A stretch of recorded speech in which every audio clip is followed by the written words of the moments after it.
પ્રભુ ઈસુ ખ્રિસ્તના ગૌરવી નામમાં આજે પામ સન્ડેના દિવસની ખૂબ ખૂબ પ્રેમી સલામ. આજે આપણે પ્રભુનો આભાર માનીએ છીએ. આજે ખજૂરીનો રવિવાર, પામ સન્ડે અને ઈસુ ખ્રિસ્તની વિજયવંત સવારી યરુસાલેમની એ બધી વાતો આપણે જાણીએ છીએ.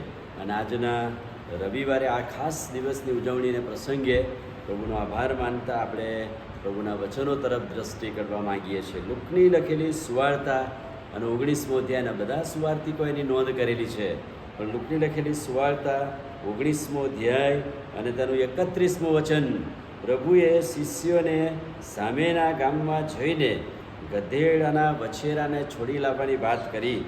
અને જો કોઈ પૂછે તો તમારે એમ કહેવું, પ્રભુને તેનો ખપ છે, પ્રભુને તેની જરૂર છે, પ્રભુને તેનો ખપ છે. અને કોઈ પૂછે તો આટલું જ કહેવું. અને પ્રભુને તેનો ખપ છે એટલે તરત જ એ વસ્તુ કે એ વાત એમને આપી દેશે. એ કેટલા અંશે સાચું હોઈ શકે. પણ પ્રભુએ કહ્યું, શિષ્યો ગયા અને મૂક્યું, અને જાણે કે એ તૈયાર હતું. અને આપણે જોઈએ છીએ કે ઇતિહાસ પણ કહે છે અને સુવાર્તિકોની નોંધ કરે છે કે ગધેડાના વછેરાને છોડી લાવવામાં આવ્યો અને સમયસર પ્રભુએ યરુસાલેમમાં વિજયવંત સવારી કરી. એ વાત આપણે જોઈએ છે. પણ કેવળ આ જ જગ્યાએ પ્રભુને જરૂર પડી, ખપ પડી ના. જો તમે 3.5 વર્ષની પ્રભુની સેવા તપાસો, જુઓ તો એમાં અલગ અલગ જગ્યાએ પ્રભુને અલગ અલગ વસ્તુઓની, માણસોની જરૂર પડી. અને સમયસર જ્યારે ખપ પૂરો પાડવામાં આવ્યો ત્યારે સમયસર પ્રભુએ 3.5 વર્ષ દરમિયાન પૃથ્વી પર, જગત પર જે અદ્ભુત સેવા છે એ કરી. ધારેલું કાર્ય સમયે પૂરું થયું. ખપ પૂરો પાડ્યો ત્યારે એ વ્યક્તિ અને ટોળા સાથેના સંબંધની વાત જોવા મળે છે. ખપ પૂરો થાય ત્યારે સેવામાં નોંધ પણ કરવામાં આવેલી છે અને આભારની લાગણી, આનંદની લાગણીઓ પ્રગટી છે. અને અહીંયા આપણે જોઈએ છીએ કે આજના દિવસે યરુશાલેમના વિજયવંત સવારીમાં જાણે કે પ્રભુનો ખપ પૂરો પાડવામાં આવ્યો અને લોકો આનંદ કર્યો અને પ્રભુનો જય જયકાર કર્યો. પણ જો સેવાની શરૂઆતથી આપણે જોઈએ તો ઘણી બધી જગ્યાએ પ્રભુને એ સેવાની વસ્તુની જરૂર પડી. પ્રભુને આ પૃથ્વી પર, જગત પર આવવું હતું ત્યારે કોઈ માધ્યમ તો જોઈએ. એ તો રાજાઓના રાજા અને પ્રભુઓના પ્રભુ હતા. અને એટલા માટે પ્રભુને જરૂર હતી કે કોઈક સ્ત્રી એની કૂંખ આપે. અને આપણે વાંચીએ છીએ લુકની લખેલી સુવાર્તાના 1 અધ્યાયના 28મા વચનમાં મરિયમ પાસે જ્યારે આહવાન ગયું અને મરિયમને કહેવામાં આવ્યું કે હે કૃપા પામેલી, સુખી રહે, પ્રભુ તારી સાથે છે અને જો તને ગર્ભ રહેશે અને ઈસુ જન્મશે.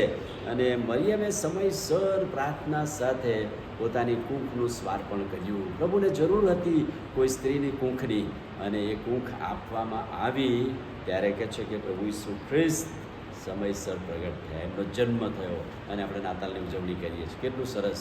મરિયમ કુંવારીની કૂંખની જરૂર હતી, પ્રભુએ માંગ્યું અને મરિયમે આપી દીધું.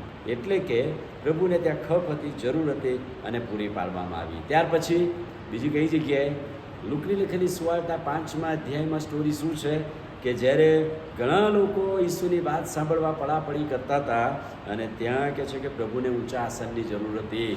અને ત્યાં ઘણી બધી હોડીઓ હતી, બહુ જ હોડીઓ હતી દરિયાકાંઠે. પણ પ્રભુને પિત્તરની હોડી ગમી ગઈ અને પિત્તરે કહ્યું કે તારી હોડી મને આપ, કે જેથી કરીને હોડી પર બેસીને હું લોકોને પ્રભુનું વચન પ્રગટ કરી શકું. અને આપણે જોઈએ છે કે સમયસર પિત્તરે પોતાનું વાહન કે હોડી આપી દીધી. અને ત્યાં આપણે જોઈએ છે કે પિત્તરની હોડી પર પ્રભુ ચડી ગયા અને અદ્ભુત રીતે પ્રભુનું વચન પ્રગટ કર્યું. હજારો લોકો આશીર્વાદિત થયા. કેટલી ગજબની વાત! પોતાની વસ્તુ, ધંધો હતો અને છતાંય ધંધો પડતો મૂકીને પિત્તરે હોડી આપી. ત્યાર પછી આપણે જોઈએ છીએ યોહાનની સુવાર્તાના 6 અધ્યાય અને 8મા વચનમાં કે આટલા બધા માણસનું ક્રાઉડ, આટલું ટોળું હતું અને જરૂર હતી કે સમયસર કોઈ માણસોને જમવાનું મળે. અને ત્યાં આપણે લખ્યું છે કે 5000 માણસો ત્યાં એકઠા થયેલા, કે જરૂર હતી કે પ્રભુ ત્યાં લોકોને પૂરું પાડે. તો શું થયું? એક જુવાન ત્યાં હતો જેની પાસે 5 રોટલી ને 2 માછલી હતી. એ તો એક જ માણસનો ખોરાક, એક જ ટંકનો હતો. પણ આ જુવાનને પ્રભુએ માંગ્યું અને શિષ્યો ગયા અને કહ્યું કે ભાઈ, તારા ટિફિનની, તારી રોટલીને માછલીને પ્રભુને જરૂર છે, પ્રભુને જરૂર છે. અને આ જુવાને સંપૂર્ણપણે ટિફિન એ સ્વાર્પણ પ્રભુની આગળ કર્યું ત્યારે પ્રભુએ પેલી માછલીના ટુકડા અને રોટલી લઈને આશીર્વાદ માંગ્યો ત્યારે બહુ મોટો ચમત્કાર થયો. સમયસર ખપ પૂરો પાડવામાં આવ્યો અને લખ્યું છે કે 5,000 માણસો એ જમ્યા, તૃપ્ત થયા અને બધેલી બહાર કોપલીઓ પણ ભરાઈ. અને ત્યાર પછી આપણે અહીંયા માર્કની સુવાર્તામાં, લુકની સુવાર્તામાં, માથેની સુવાર્તામાં જોઈએ છે કે યરુશલેમના વિજયવંત સવારીમાં વછેરાની જરૂર હતી અને માલિકે પૂરું પાડ્યું. અને ત્યાર પછી આપણે જોઈએ છે સિમોન કુરેનિયસની વાત. પ્રભુ વધસ્તંભ ઉંચકીને યરુશલેમની ગલીઓમાં થઈને જતા હતા અને કે છે કે પડી ગયા ત્યારે જરૂર હતી કે કોઈ માણસ ત્યાં આવે અને ખ્રિસ્તનો વધસ્તંભ ઉંચકે. તો શું થયું? સિમોન કુરિયનેસે સમયસર પ્રભુની દુઃખ ને વેદનાઓ જોઈ અને થોડા સમય માટે બહુ જ ઉંચકી લીધો, એ વધસ્તંભ ઉંચકી લીધો.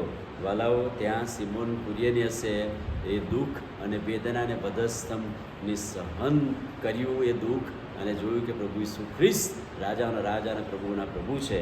આંખમાં આંખ પરોઈ અને પ્રભુનો સ્વીકાર કર્યો અને થોડી જ મિનિટો, થોડી જ વાર માટે વધસ્તંભ ઉંચક્યો. ફરીથી પ્રભુએ વધસ્તંભ એ બોજો લઈ લીધો. પરિણામ સ્વરૂપ છે શું થયું? સિમોન કુરેનિયસ કદી જ ભૂલ્યો નહીં. સિમોન કુરેનિયસ કદી જ આ વધસ્તંભને ભૂલ્યો નથી અને ઘરે જઈને પોતાના કુટુંબ પરિવારને સાક્ષી આપી. પરિણામે શરૂઆતની મંડળીમાં અલેક્સાન્ડર અને રૂફસ એ શરૂઆતની મંડળીના સ્તંભ કે મંડળીના આગેવાનો બન્યા. શાના કારણે? કારણ કે સિમોન કુરેનિયસે વધસ્તંભ ઉંચક્યો અને એ વધસ્તંભની વાત પોતાના કુટુંબને, ઘરને કહી અને પ્રભુમાં તેઓ આશીર્વાદિત થયા. અને વલાઓ, આજે આપણે પણ કઈ સેવાને માટે પ્રભુનો ખપ પૂરો પાડીએ છીએ?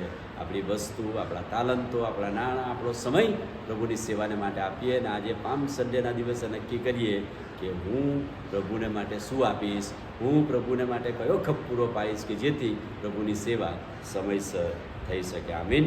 પ્રાર્થના કરીએ. વાલા પ્રભુ, આજે પામ સન્ડેના દિવસને માટે આજે વિજયવંત સવારીને યાદ કરીએ છીએ ત્યારે અમે પ્રાર્થીએ છીએ કે પ્રભુ રાજાઓના રાજા, પ્રભુના પ્રભુ એ અમારા હૃદયરૂપી ઘરમાં આવે, અમારા તાલંતોનો ઉપયોગ થાય, અમારા નાણાંનો ઉપયોગ થાય, અમારા સમયનો ઉપયોગ થાય અને સમયસર તમારી સેવા અમે કરી શકીએ એવી કૃપા થવા દો.